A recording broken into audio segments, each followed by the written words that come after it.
네, 오늘 2025년 3월 18일입니다. 새벽 기도회 잠언 12장 25절에서 28절까지 말씀으로 선한 말이라는 제목으로 잠시 은혜를 나누겠습니다. 25절에 근심이 사람의 마음에 있으면 그것으로 번뇌하게 되나 선한 말은 그것을 즐겁게 하느니라 했습니다.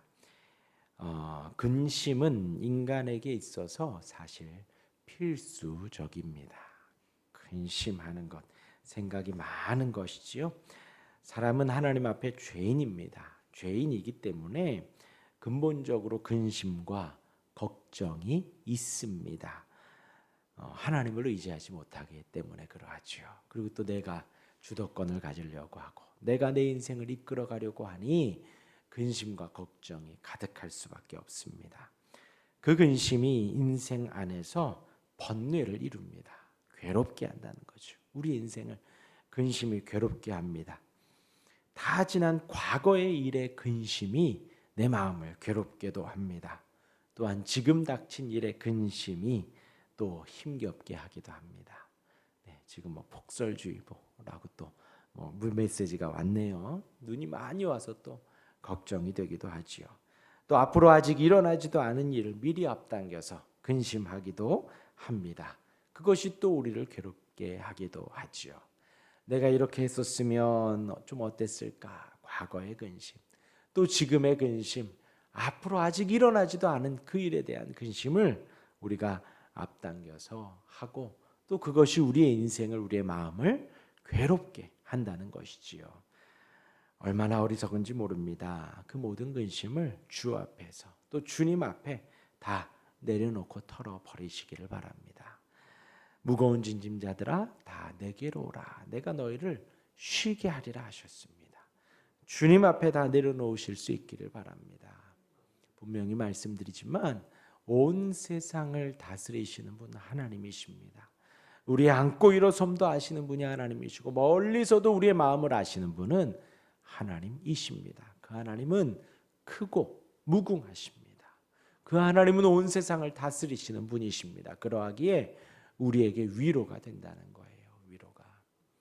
위로는 그럴 때 받을 수 있는 것입니다. 우리보다 크고 위대하신 분이 우리를 보듬어 주시고 우리를 안아 주실 때에, 우리보다 능력이 많은 분이 우리에게 걱정 말아라 할 때에 우리가 위로를 받는 것이지요. 그 주님 앞에 모든 것을 내려놓고 그 주님 앞에 모든 근심을 다 털어버리시기를 바랍니다.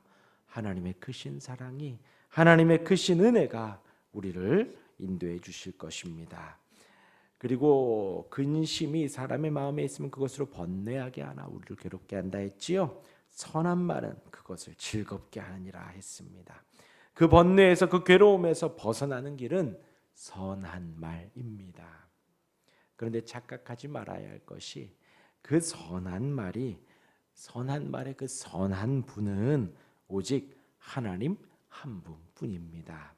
그러하기에 선한 말이라고 하면 하나님에게서 나오는 선한 말인 것입니다.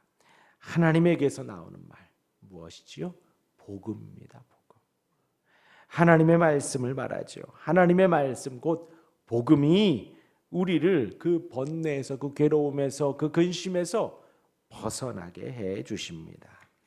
하나님은 기쁨과 사랑과 자비와 평강 그 자체이십니다. 하나님 아버지라고 우리가 부르죠. 하나님 아버지 하면서 우리가 기도합니다. 여기에서의 아버지는 모든 것의 근원으로서의 아버지입니다. 모든 것을 다 해결해 주시는 근원으로서의 아버지.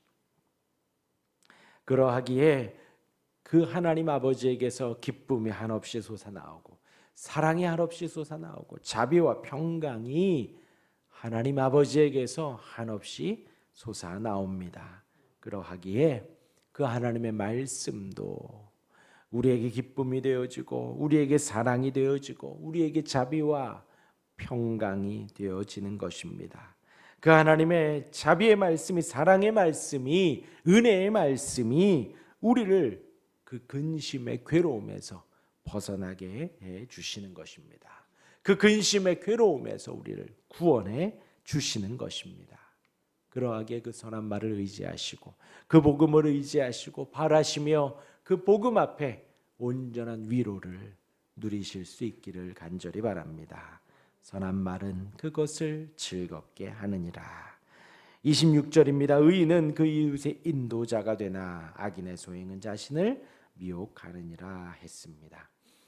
또다시 의인과 악인에 대한 대조가 나오지요. 의인은 자신을 의지하지 않습니다. 성경에서 말하는 의인은요, 세상에서의 의인은 뭔가 착한 일을 하고 누군가를 돕고 자신의 목숨을 내어놓고 누군가를 살리고 자기 가야 할 길을 잠시 멈춰두고 어려움 당한 사람을 구해주는 사람을 뉴스에서는 보통 의인이라고 이야기를 하지요. 그러나 성경에서는 의인을 자신을 의지하지 않는 사람, 하나님을 의지하는 사람을 의인이라고 합니다.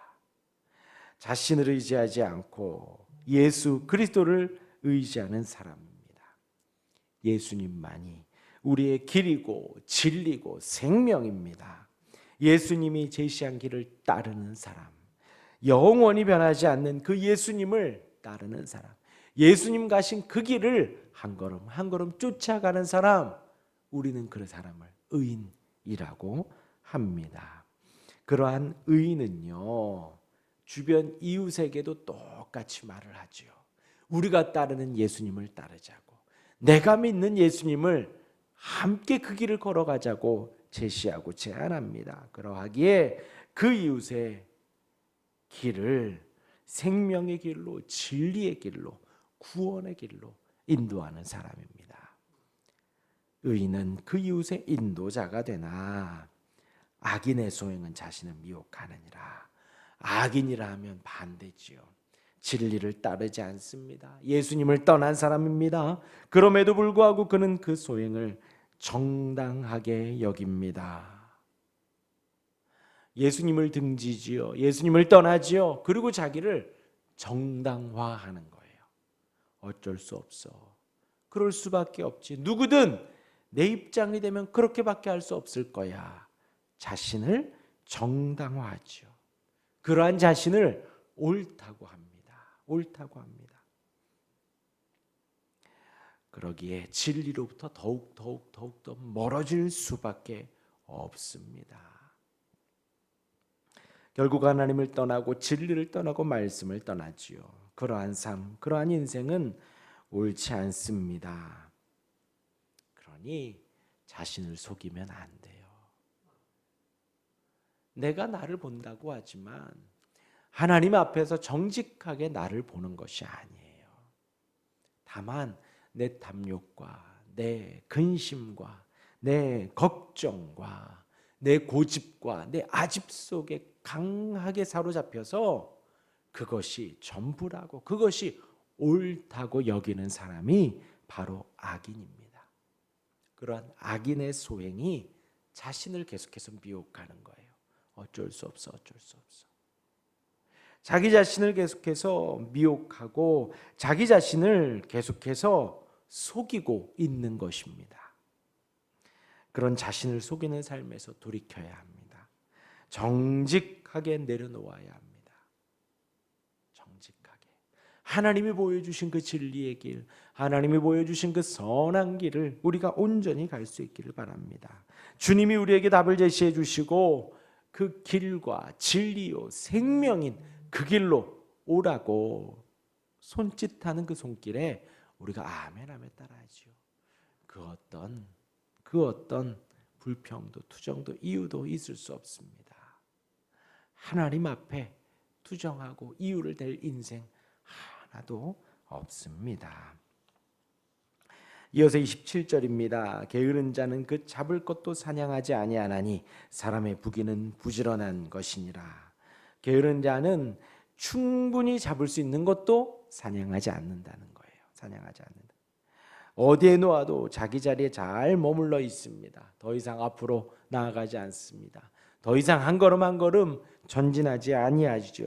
더 이상 성장하려고 하지도 않고 소망을 가지려고 하지도 않습니다. 그렇게 고인 물은 썩을 수밖에 없지요. 썩을 수밖에 없지요. 그 자리에 머물러 있습니다. 썩어가는 거예요. 그러하기에 우리는 부지런해야 합니다.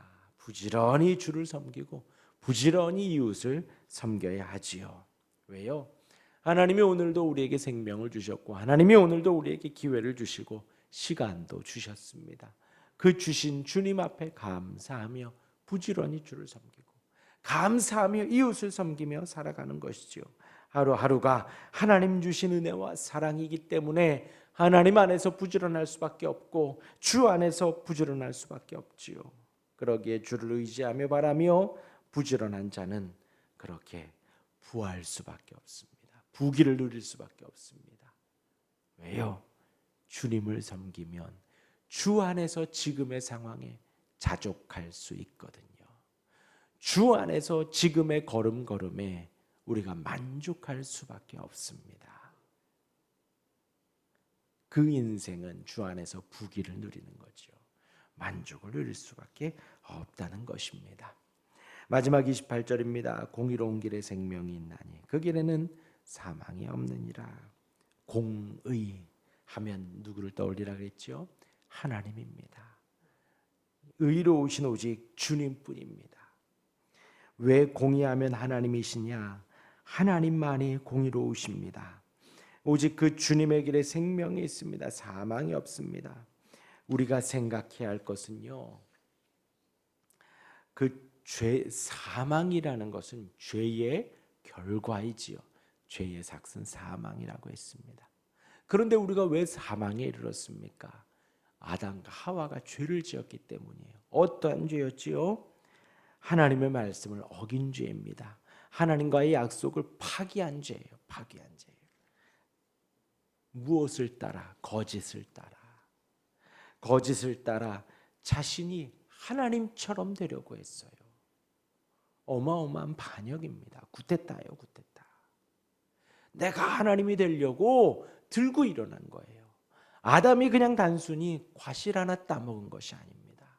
단순히 하나님이 주서 먹으라고 한 열매 하나 먹은 아주 가벼운 죄로 여기면 안 되는 거예요.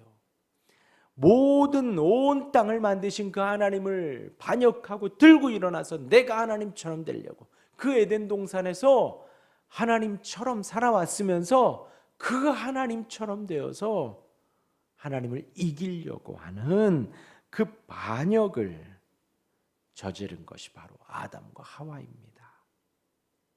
그런데요, 그렇게 해서 아담과 하와가 사망에 이르러야 하고 저와 여러분들이 죽음에 이르러야 하는데 하나님께서는 하나밖에 없는 아들을 보내셔서 우리의 죄를 용서해 주신 것입니다. 우리가 죽어야 하는데, 그리고 우리가 그 하나님을 떠나서는 반역의 길로만 살아가요. 내가 하나님이 되어서 내가 그 길을 인도하려고 하고 주도하려고 하고 내 뜻대로 내 마음대로 하려고 살아가는 그 우리의 인생을 돌이켜서 예수 믿고 하나님 앞에 선한 길로, 하나님 앞에 진리의 길로 따를 수 있도록 인도해 주셨습니다. 하나님께서 아들을 보내셔서 하나님께서 하나밖에 없는 아들을 십자가에 내어주심으로 우리의 모든 죄를 용서해 주신 거예요. 그러기에 하나님은 공의로우신 분이세요. 그리고 우리를 건지신 거예요. 누구도 하나님 앞에 불의하다, 누구도 하나님 앞에 그렇게 하면 편협합니다 라고 말할 수 없습니다.